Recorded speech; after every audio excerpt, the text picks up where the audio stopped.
Hi there. I'm going to share a bit about working with teens and adults with intellectual and developmental disabilities with complex communication needs. A couple of quick notes. IDD stands for Intellectual and Developmental Disabilities. CCN stands for Complex Communication Needs. I use these acronyms in written form to save space. However, I will try to always say them out in full. This is an updated version of a guest lecture I gave this past summer in an SLP graduate AAC class at the University of Washington. My name is Casey, and I am a licensed speech-language pathologist and resident certified assistive technology professional with 20 years experience. My path to becoming an SLP was a bit untraditional, but meant that I entered my graduate program knowing that I wanted to specialize in augmentative and alternative communication, or AAC. Because of that, I was fortunate that both of my externship experiences were AAC focused, one of which was with adults with intellectual and developmental disabilities with complex communication needs. I have worked in a small rural school district in Virginia where I covered preschool through high school, private clinics, a state residential habilitation facility where my caseload consisted of older teens and adults with intellectual and developmental disabilities. And currently, I run my own solo private practice in the Seattle area. As part of my practice, I provide evaluations and staff and family trainings and consultations for children, teens, and adults with intellectual and developmental disabilities. I am also a board member of NWACS, the Northwest Augmentative Communication Society, currently serving as the website coordinator. Teens and adults with intellectual and developmental disabilities often do not fit neatly into the boxes we have created to describe and categorize clients. Their bodies may look like adults, but their abilities, behaviors, and interests may more closely resemble the pediatric box. Or their stature may resemble a younger child, but their age and lived experiences deserve respectful recognition while also honoring their needs, interests, and abilities. I have a non-speaking client with several diagnoses, including a rare genetic disorder, who I started working with when she was in elementary school. At that time, she had no AAC system in place. Even then, she was much smaller compared to same-age peers. She is now in her senior year of high school, and while her face and interests have matured, her body has barely grown. Her music and TV or video preferences align with her age. However, independent leisure items she enjoys often look like items for a young child. We have worked hard to establish a system of communication, and she has come a long way from the zero functional communication skills she had when we started. But she has a host of medical issues as well, which means at any given time, she may be feeling crappy or in a lot of pain. On good days, with the right set of circumstances, I would definitely say she is now a context-dependent communicator. However, there are still many times where she is performing closer to an emergent or emergent transitional communicator. Some clients fit nicely into emergent or context-dependent communicator boxes.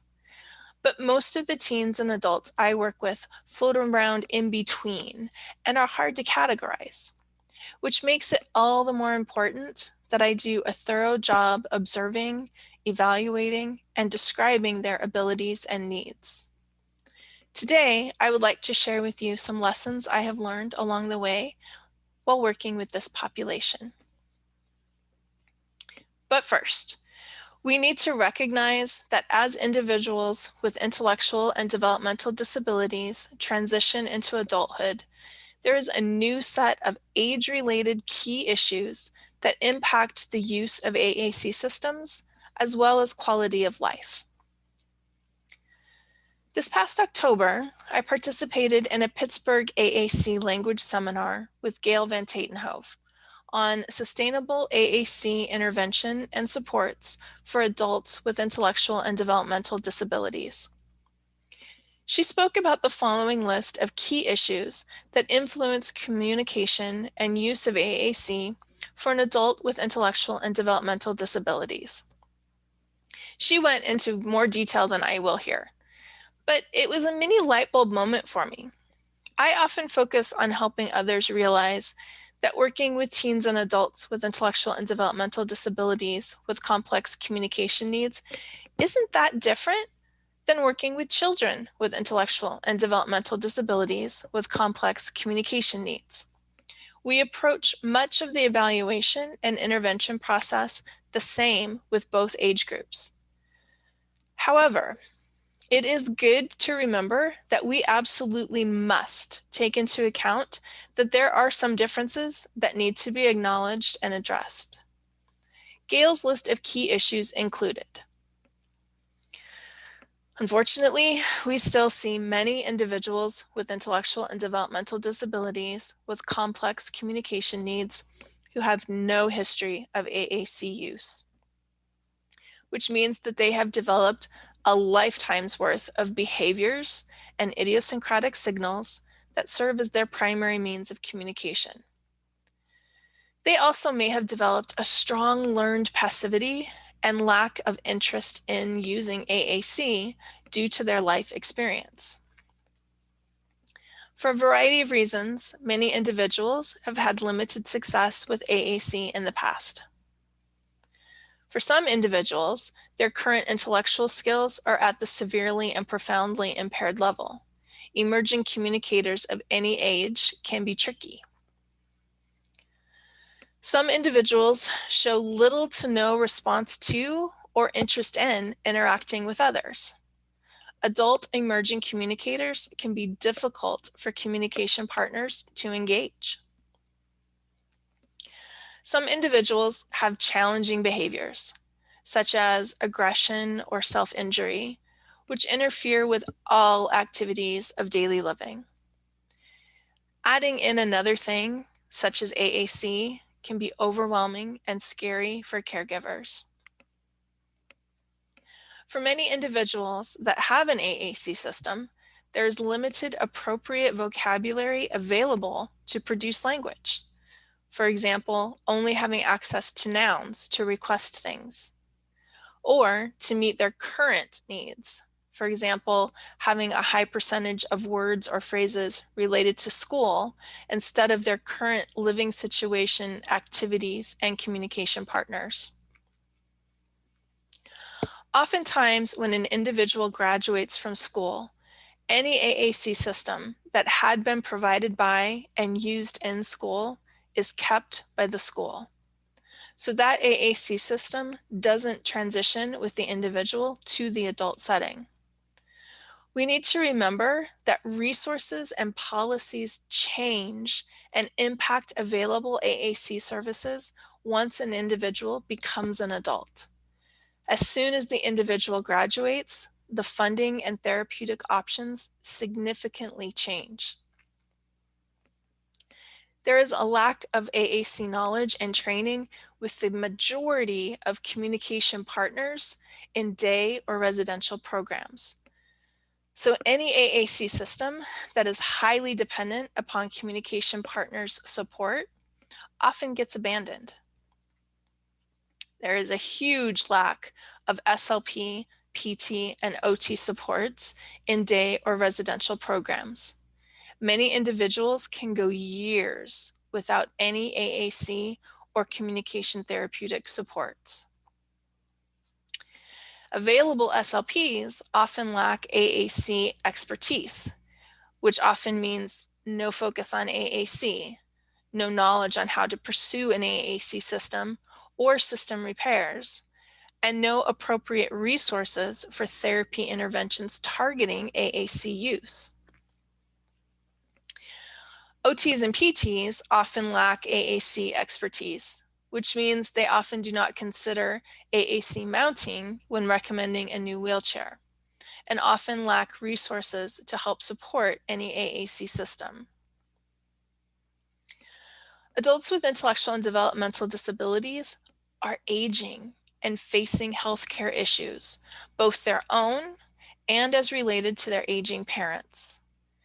Aging of the individual means potential modifications to AAC systems and/or the need for new assistive technology equipment or interventions to accommodate for new developing issues such as arthritis, eye issues, hearing loss, cognitive changes, etc.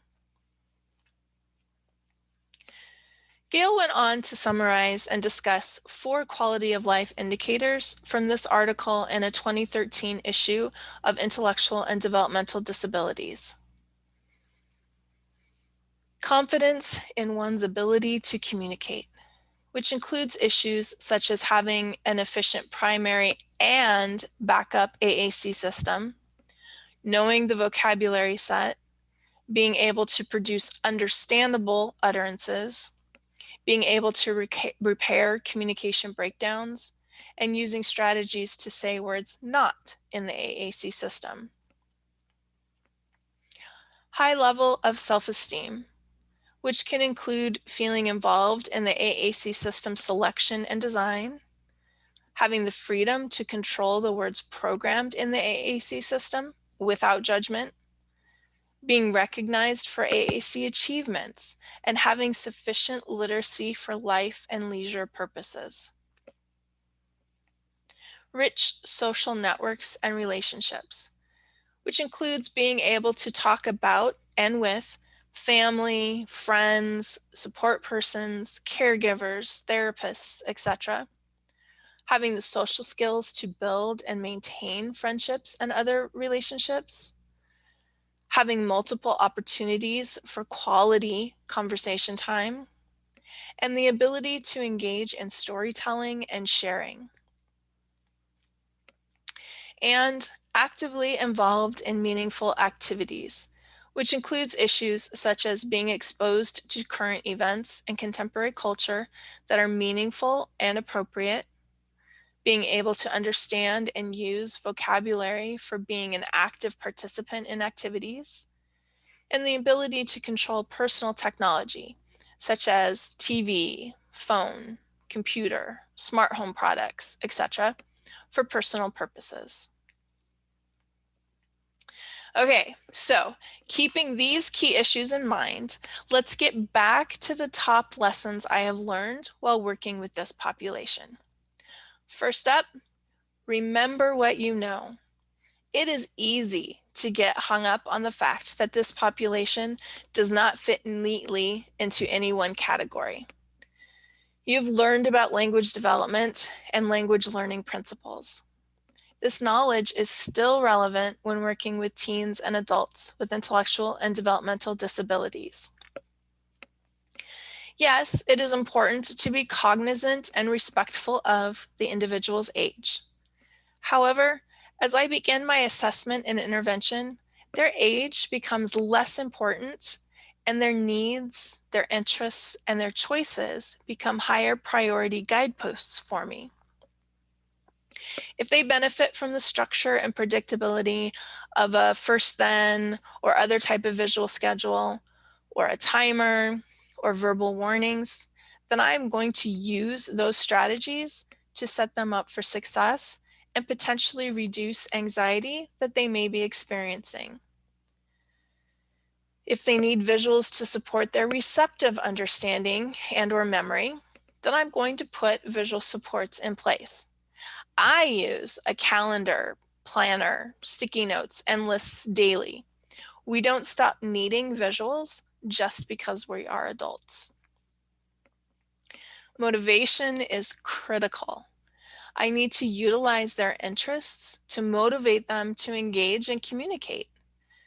A few years ago, I was working with a non-speaking young adult who loved baby dolls. I found an app that simulated playing with a doll. You could feed the baby, give the baby a bath, change the baby's diaper or clothes, or give the baby toys to play with.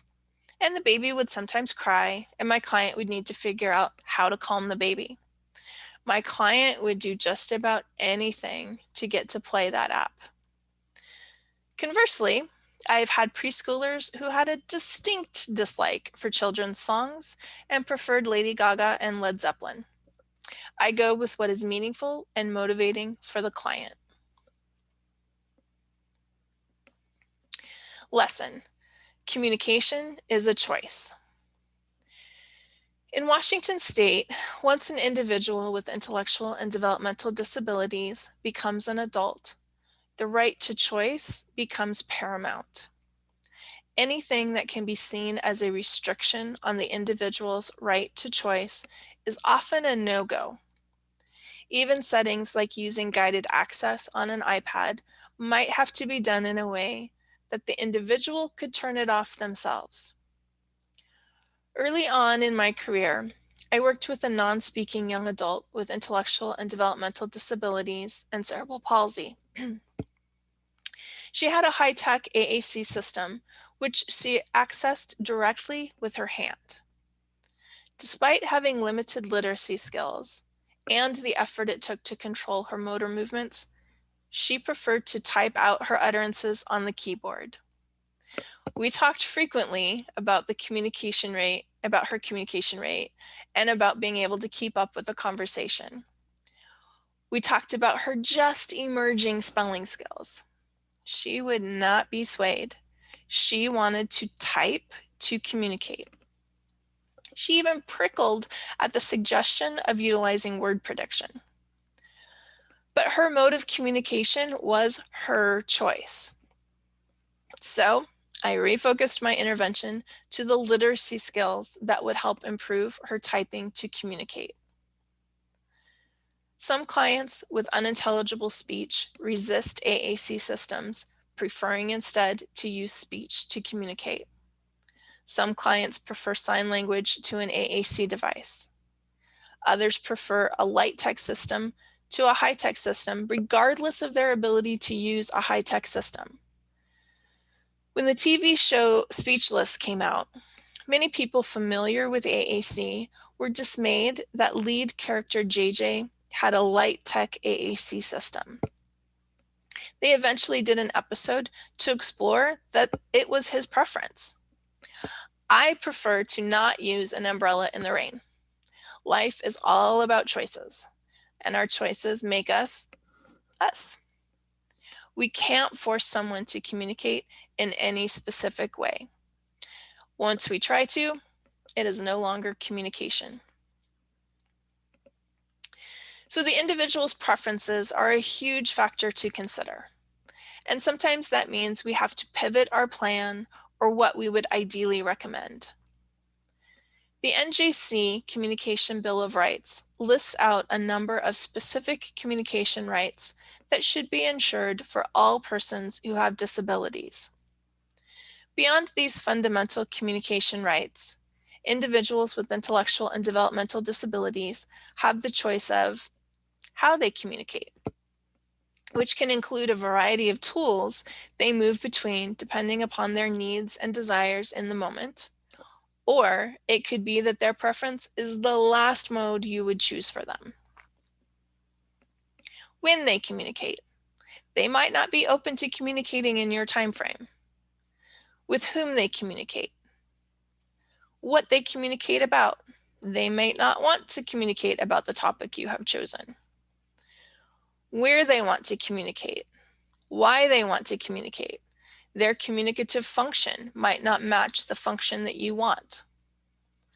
Or to not communicate. When I first started with a non-speaking elementary-aged child many years ago, I opted to introduce a modified picture exchange communication system because we really needed to work on the social aspect of communication. The idea that we direct the message to a communication partner, and then also on initiation. It took a lot of time and work, but he got it. When it seemed like he might be ready to transition to a more sophisticated AAC system, his mom was very resistant. She had waited so long to be able to communicate with her son that she didn't want to rock the boat and risk losing what we had developed. Now, mom is ready, and we have gotten her son a more robust AAC device that he demonstrated the ability to use and customized it to his needs and to be as similar visually to what he is used to. But the now teenager son is showing a strong preference for his old system of communication. Lesson: observe, listen, gather information, and keep observing and listening. Often, family members and caregivers have become so habituated to the individual's communication signals and behaviors that they don't remember, recognize, or think to mention things when I am interviewing them. So taking time to observe, ideally with a variety of communication partners and in a variety of contexts, can reveal key information. On the flip side, everyone interacting with the individual, all the team members, have valuable insights. So listening, and listening between the lines, can also expose a wealth of information. Whenever possible, I ask to be included in team meetings because it provides me with a great opportunity to listen. And often I have suggestions to offer that I might not have otherwise thought to make. Gathering information from as many sources as possible, from the family and caregivers, to other team members, to record review, to observation, and direct interaction and assessment, will set you on a good path to helping the individual meet their potential. Continuing to observe and listen after the initial evaluation allows me to continue to tweak and push and develop the communication system and interventions. When observing and listening, I'm thinking about more than just the individual's expressive communication needs and ability. I'm using a broader assistive technology lens. Is there a tool that will help support the individual's receptive language, social engagement, help them to access and participate more fully in some aspect of their daily life? Understandably, parents, caregivers, and other team members are often anxious to get a communication system up and going ASAP. They want to have improved communication interactions now and are hopeful for other benefits that might come as a result. For example, a reduction in challenging behaviors. While having a more functional system of communication can be huge, we don't want to throw the baby out with the bathwater. The individual is communicating now. Dr. Sheridan Forster calls this now communication. How can we maximize their now communication as our foundation to build on? Ultimately, communication is about connecting with others and about relationships. We need to make sure we maintain and maximize connections and relationships for the individual while we try to develop more sophisticated communication. So a communication signal inventory may be an integral first step when starting with a new client to help all communication partners see how the individual is communicating now and to know how they should respond. That initial now communication remains as part of the overall communication system, even as we grow and add to their communication tools. I recently started working with an older teen who moved to the US a few years ago. He has some limited verbal speech, a mix of English and his home language, but his speech is not sufficient to meet his communication needs. His mom really wants all communication to be in English, including on whatever AAC system we end up going with. A new caregiver started working with him and happens to speak the home language. By understanding and using the home language, this caregiver established a stronger rapport in the first 2 weeks working with the client than another English-only speaking caregiver had after working with the teen for a few months. Now communication is powerful. The more significant the cognitive impairment, the more likely an individual is to have a sensory impairment. Individuals with intellectual and developmental disabilities are often labeled as or assumed to be not testable. As a result, many individuals with intellectual and developmental disabilities have undiagnosed or misdiagnosed hearing and/or vision impairments. Careful observation can reveal clues, and then the problem solving and accommodations can begin. I had a non-speaking teenager who had no AAC and who was destructive. So the team wanted to start with a light text system. We tried a modified picture communication exchange system, but he didn't appear to be looking at or visually processing the symbols. It wasn't until I increased the symbol size to 3" by 3" with high contrast symbols that we started to see him functionally use the system. We later found out that he relied on his peripheral vision rather than using central vision. It would have been easy to assume noncompliance or lack of motivation. Lesson: challenge and question everything. I am still surprised by how many teens and adults with intellectual and developmental disabilities with complex communication needs do not have functional communication systems in the year 2021. Unfortunately, there are still many prevailing myths and misconceptions about AAC, even among SLPs, which can limit the options and opportunities individuals have been given. So some have just not been given the opportunity to try AAC or an appropriate fit AAC system due to preconceived notions about AAC. In many cases, the transition through multiple SLPs, teachers, and paraeducators during their school years, paired with lack of support and generalization to home, result in the individual transitioning out of school without a communication system that works for them at home and in the community. In other cases, it is because there have been other more urgent and pressing needs, such as medical needs. And still other families are simply overwhelmed and have been unable to add in learning and working on AAC to all the other balls they are trying to juggle just to get through life. When the individuals get to me, my job is to try to tease it all out and find a way forward. Successful interventions often come from asking the right questions, and by asking a lot of questions of the teams and of ourselves. Assumptions need to be challenged. Underlying causes need to be sought.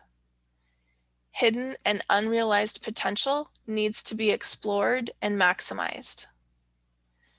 And we need to be open to possibilities, especially the possibility that the individual has potential to learn and or improve their functional communication skills.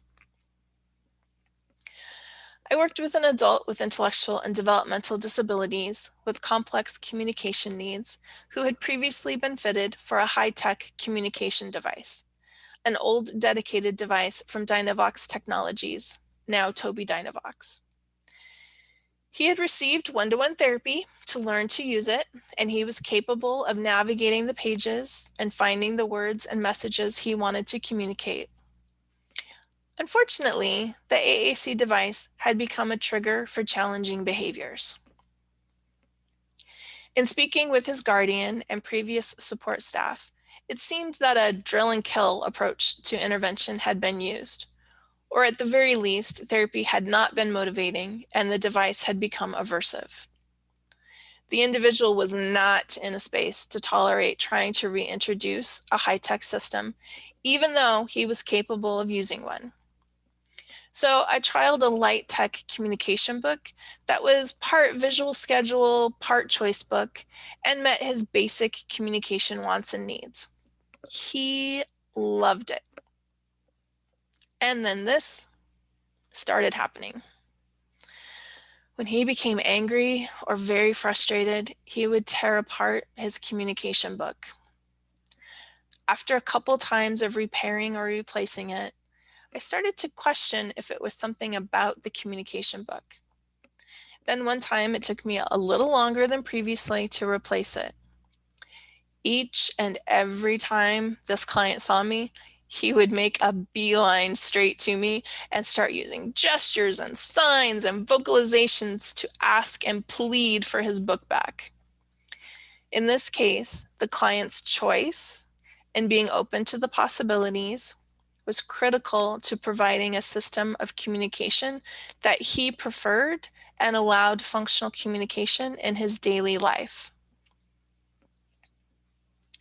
Lesson: change is hard. Several years ago, a tween was referred to me for an AAC evaluation and therapy. He was minimally verbal, able to say a few words, but speech was not meeting his communication needs. He had no AAC system, and his frustration level was sky high with a very short fuse. We went through the evaluation and trial phase. The family had chosen the communication app they felt most comfortable with, and the client had demonstrated he could learn and use it. He even appeared interested in it. We got the app and equipment funded and began implementing the device in therapy and at home. He came with at least one parent and often another team member working with him to therapy every week, so I was able to train and coach a few communication partners. One week after taking home his individualized AAC device, the parents reported while they had always thought pizza was his favorite food, they now realized from his communications that pad thai was his favorite meal. And then he dug into his old ways of communicating. For a year, we worked through major meltdowns and resistance. And then one day it was like a switch was flipped and he suddenly started to willingly use his AAC system. He was navigating to words that were meaningful, but that no one else knew were even programmed in the system. And his communication blossomed. AAC with this population is all about changing habits, the habits of the individual and the habits of all the communication partners.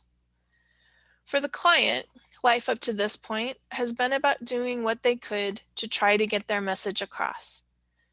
For the communication partners, many communication and interaction habits and routines have been formed with good intentions, often just to get through the day, and many times without realizing they are not ultimately helpful for the long term.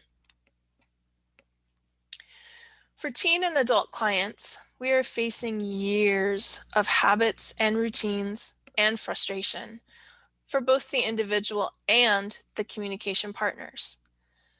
We are asking them to do something new. New is uncomfortable and more and hard. New is easy to forget the how, or simply easy to forget to do it all. New is work. On top of it being new and hard, communication is a choice. We can't force the individual to communicate in our new, more functional way. We can try to make the new way more effective than the old way by how we respond. We can motivate and encourage and set them up for success. But ultimately, they have to choose to do the new, harder thing. One way I approach starting to implement an AAC system is by asking the communication partners to do their best to create an immersive environment. By all the communication partners using the AAC system to talk to the individual with complex communication needs. And I tell the team that right now we are not expecting anything from the individual. We are giving them time to observe and experience and get used to the new thing without any demands on them. We provide space and time for them to try if they want, but again, I tell the team to not expect or require the individual to do anything. I want to give the individual the time to warm up to the new thing in a way that doesn't feel quite so hard or uncomfortable. Often, over time, they start to make attempts because a new routine of the AAC being incorporated into all interactions has been established. Now they can focus more on the learning and using the system and not the fact that there is this new thing and new expectation. Becoming a successful AAC communicator takes time and energy and diligence and a willingness to stick with it, even when it seems like it isn't going anywhere. The team needs a long-term vision and help holding on to it. In his book, Atomic Habits, James Clear describes 4 steps to creating new habits, which he calls the habit loop: cue, craving, response, reward. This loop can work both ways, for creating positive habits, as well as for creating unhealthy or unhelpful habits. He goes on to say that we can help solidify new habit formation by making the cue obvious, making the new habit attractive, making the new habit easy, and making the new habit satisfying.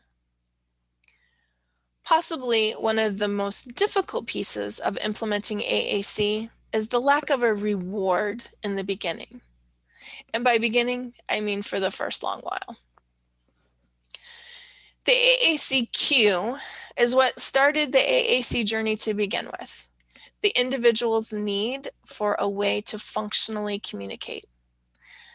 That is big and usually pretty obvious.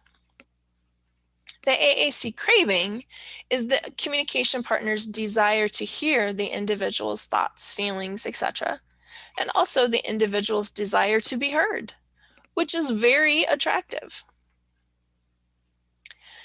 The focus of AAC intervention is to help with the AAC response and with making it easy. This is the implementing of an AAC system and working to incorporate it into daily life. Unfortunately, there often isn't an immediate AAC reward to reinforce the team for their efforts. The biggest reward being the individual using his or her AAC system to tell us all the things, heck, even to tell us one of the things. We need to help the team keep the faith and hold on to a long-term vision. This is a marathon, the longest marathon ever, and the time and effort is well worth it.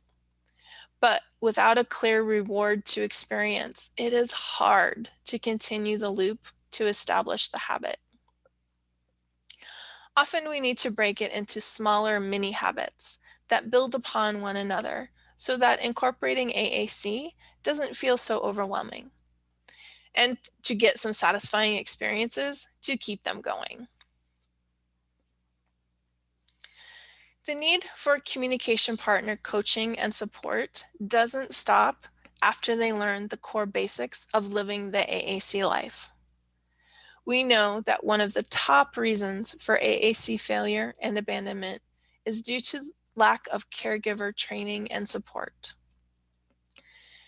AAC mom Kim Rinkin recently posted a 3-part series on her Facebook page, Hold My Words, which she has since compiled into a post on her blog, highlighting what she needs now that their family is several years into living as an AAC family. They are now proficient at programming their son's AAC system. They know the importance of and how to provide aided language input or modeling. They are comfortable navigating the system to find the words they want to use and can construct the utterances they want to model. They know the nuts and bolts of doing this AAC thing. Yet, they still need support. Kim broke it down into these 3 ongoing needs. The need for a coach, an SLP who knows the big picture of language and communication and can keep things moving forward, while also explaining the what, how, and when of modeling new AAC targets. The need for a cheerleader. AAC is a long game with great need for perseverance. Teams, especially the communication partners interacting and supporting the AAC communicator directly, need encouragement, celebration of the small steps forward, and praise for their determination and hard work. While SLPs are not the only ones who can and should provide this, they are an important cheerleader for the team. And the need for an accountability partner. AAC is hard work and easy to forget or let slip, even for the most seasoned communication partners. Developing a vulnerable and open relationship with the SLP helps foster accountability to keep on track. Lesson: know your client. Teens and adults with intellectual and developmental disabilities with complex communication needs often have a team of people working with them. Family members, caregivers, case managers, other professionals, program managers and staff, work supervisors and staff, school teachers, professionals, and staff. If they live in a supported living situation, there are three shifts of staff, and the number of staff per shift depends upon how many housemates there are living in the home. All of the people working and interacting with the individual are part of your client and ideally need to learn and be supported in the communication needs and system for the individual.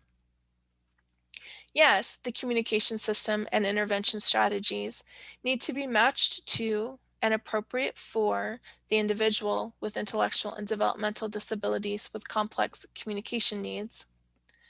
However, if we do not take into account the needs of the team, especially the primary caregivers and family, they are unlikely to buy into it and will then be unlikely to support it, which ultimately leads to AAC failure and abandonment. So we need to take their needs into account as well. After doing my assessment and feature matching the needs of the individual, I show the family and team options based on what my assessment shows the individual needs, and then make my recommendations based on what the family and team likes best and is most comfortable with. Of course, also taking into account observed preferences of the individual. I had a family come to me frustrated that everyone insisted their loved one needed to use PECs and told me flat out they refused to do PECs or visual schedules or anything on Velcro. Through careful questioning, I found out that another member of the household ate Velcro. The family couldn't have Velcro floating around the house for that reason. Not every case is so clear about what will or will not be supported, but there's always a cause. We know that one of the top reasons for AAC failure and abandonment is lack of training and support for the communication partners. I typically spend more time training and coaching and supporting the communication partners than I do directly with the individual, because ultimately success hinges on the communication partners supporting the AAC system and interacting daily with the individual. Early last year, I started working with a new family, and during the assessment process, found out they had previously purchased a robust AAC app, and the individual with intellectual and developmental disabilities had received one-to-one therapy to learn how to use the communication app.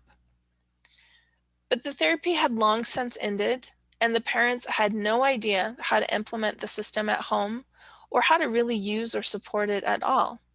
So it was abandoned. After we went through the assessment process, the family chose to stick with the app they had already purchased. Only this time, they would learn about the app and how to support and use it with their loved one. All of the team members come to the AAC table with widely varying backgrounds and strengths and weaknesses. Some may have had previous experience with some form of AAC. Many will not. No matter what AAC system is chosen, no tech, light tech, high tech, or a mix, the reality is there is a lot of information to share with and teach to the communication partners, all of the communication partners. I repeat myself frequently. I remind them of things all the time. I reteach aspects as needed to deepen their understanding. And they forget a lot and are overwhelmed a lot. Many say that they get it in the moment that we are discussing something, but then feel confused or lost when I am not there. On top of it all, I have a limited amount of time with them. Some I may rarely or never even see in person. And with the team comes a lot of turnover, which means new communication partners coming in and needing to be trained. Drift happens. The intervention program or plan morphs over time. Ruts form. The program gets stuck in a certain phase or stops progressing toward the big goal. And the individual with complex communication needs changes over time. So things that used to work or make sense no longer do. As much as possible, I try to build capacity within the teams. Mostly that takes the form of me making and leaving documents or videos that can be reviewed or read as an introduction when I am not present. These can serve as reminders or for filling in background information that they may not know, or can be used to help train communication partners that I do not get to meet with. 2 training items that I have developed and give to all the families and teams of AAC clients that I work with are the 2 flip books pictured here. I use these when doing initial trainings, and then they have it as a visual reminder explanation to refer back to later. Other supports I give the team depends on the needs of the team members and the individual with intellectual and developmental disabilities. Lesson: the ideal is unlikely to happen. This is one of the hardest lessons for me. I have to check myself on a daily basis with regards to my expectations. Having a clear vision and idea of what the ideal would be is helpful. It gives the team a goal to work toward.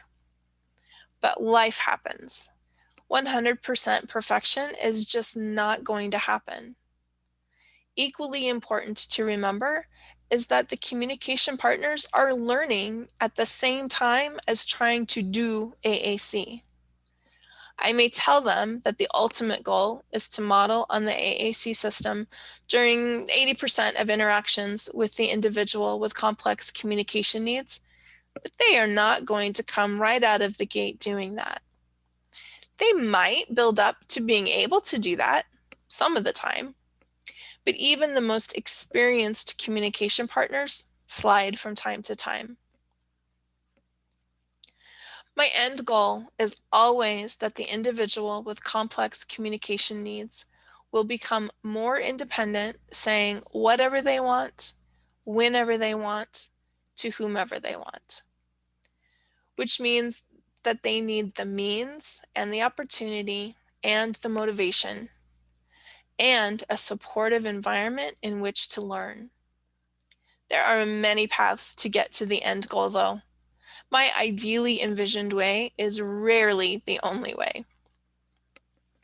Last week, I checked in with a parent who I hadn't spoken with in a few weeks. Her response was that my reaching out had made her realize that she hadn't been modeling on the AAC device lately. My SLP heart was sad to hear that. But I responded to her that I was glad that my reaching out had been a reminder for her. There are many communication partners working with her teen, so the reality is that modeling and communication opportunities have been happening. When designing or customizing a communication system, I have had parents and other team members make suggestions or requests that I never would have thought of. And often my initial inner reaction is resistance. But I've learned that the most successful approach is to do a lot of questioning to understand the underlying why and what they hope to accomplish with that suggestion. Once I understand, I have a deeper understanding of the individual's and/or team's needs, and I can consider how best to try to incorporate their request, or can use it as an opportunity to explain why I would recommend not doing it and what best practices tell us and possible alternatives if I can think of any. And many times this collaboration results in something amazing that wouldn't have otherwise happened. If I am not willing to compromise or adjust my ideal vision, then I increase the likelihood that the system may ultimately be abandoned altogether, or at a minimum, not be the best fit possible for my client. I cannot work in isolation. I aim to provide guidance and education, and then collaboration and compromise are key. The trick is to learn the balance so that we keep moving toward our end goal. And my top lesson learned is, it is never too late and no one is ever too anything. Not too long after I became licensed and certified, I worked with an elderly gentleman with intellectual and developmental disabilities. He was in his mid-80s, and his guardian referred him due to concerns regarding his overall lack of initiating communication. He was able to read and write and speak, but rarely did. He wouldn't even point to or reach for an item that he wanted. He was extremely prompt dependent, and he and his staff were all experiencing frustration. But we were able to design a light tech AAC system that worked for him and increased his communication in daily life. A few years ago, I was working with a client. He was transitioning to middle school. The school was just starting to explore AAC options, and the family wanted more support. I worked with them for several months until they lost their insurance. Fast forward a couple years, and the family has just reached out to resume therapy. The family has had insurance again for a while, but there was just too much going on for the family to be able to put one more thing in the mix. He is now in high school and has barely seen the AAC system we had started implementing when I previously worked with him. But he and the family are now in a place where focusing on and retrying AAC feels doable. Do I wish things had gone differently? Absolutely. But I'm thrilled that they are ready now and came back to it. And it is not too late. He can still learn and benefit from AAC. Last year, a non-speaking woman in her mid-20s was referred to me for an AAC assessment. She had no functional system of communication and was screeching a lot and becoming highly agitated. During the evaluation process, I discovered that she had been working on using a single message voice output device during her last year in the school system. So we started by mounting a couple of Big Mac voice output devices in key locations in the home for her to use to call for assistance. She quickly learned to activate the devices to call for help or attention rather than screeching and getting agitated, which resulted in a much calmer and more enjoyable living environment for everyone in the home. This is based on a graphic from Practical AAC and is one of my favorite AAC-related graphics. Perception drives expectation. Expectation drives opportunity. Opportunity drives achievement, and achievement drives perception. The brain is an amazing organ. Brain plasticity is a gift. We continue to learn and develop skills over the course of our lives. The pace and scope might be different for teens and adults with intellectual and developmental disabilities with complex communication needs, but they too can learn new things and develop new skills. They deserve the opportunity and to be believed in. We need to jump in and change perceptions in order to provide teens and adults with intellectual and developmental disabilities the opportunities to develop more functional communication skills. Those opportunities will lead to new skills and achievements. And in turn, those achievements will improve how they are perceived. And that can be life-changing.